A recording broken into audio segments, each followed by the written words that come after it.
Yeah, it was last year. We first off, we have a lot of guys back from last year, 4 starters and our 6-man return. So one of those things we expected to have some experience returning and hopefully have a pretty good year.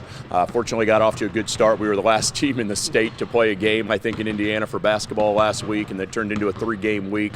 But just came out and played well. Fortunately, we shot the ball pretty well. You never quite know when it's your first game and the other team's 5th game and your second game and the other team's 7th game how it's going to go. But fortunately, having guys that do have some experience, I think hopefully make that transition, getting into basketball mode a little easier. Yeah, and just talking to the Belmont guys, they had mentioned about trying to stop Micah and Isaac. It's kind of their work cut out for them to a certain degree. Yep. Coming Friday. So how do those guys kind of drive the ship and push the tempo and get the scoring started for what you guys do offensively? Yeah, so Mike is a 3-year starter at point guard, and I think just some purely when you think of a point guard, what that means, he's probably just about as good as you're going to have a guy in that role from a standpoint of game management.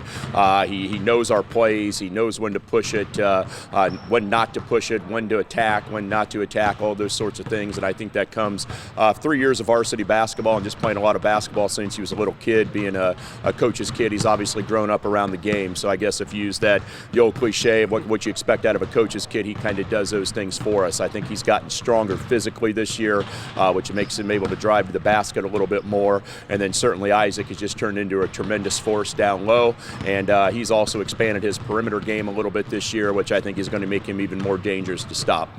When you look at Belmont, they're off to their best start in years, playing some pretty good basketball, especially on the defensive side.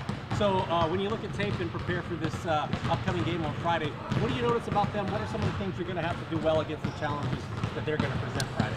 Yeah, so they clearly have a good team.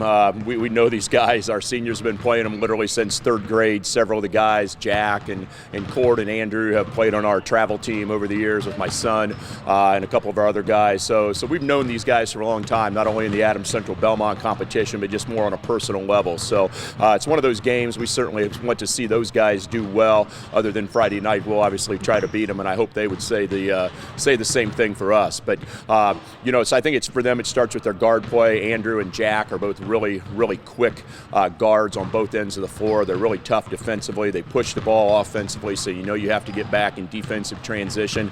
And then they've got other guys around them that can score. Crawl and Cord Filling have shot the ball really well. Dylan Velez, their center, while not extremely tall, is just a real physical kid down in the post. So you're going to have to account for all those things on Friday night. Final question for me, what do you expect Friday to be like? I mean, the Hangar is one of the best places in the state to watch a basketball game. They're 10 miles up the road. As you said, these guys know each other, and everybody's going to be home for Christmas. So looking for something to do on Friday night. This is going to be like the place to be. What do you expect it to be like on Friday? Well, I think it's going to be a great environment, and I think you hit it. I think Friday night's going to be a community event. Neither Adams Central nor Belmont, from my knowledge, have taken advantage of the transfer portal this year. This is 11 kids at Adams Central that have been here since kindergarten.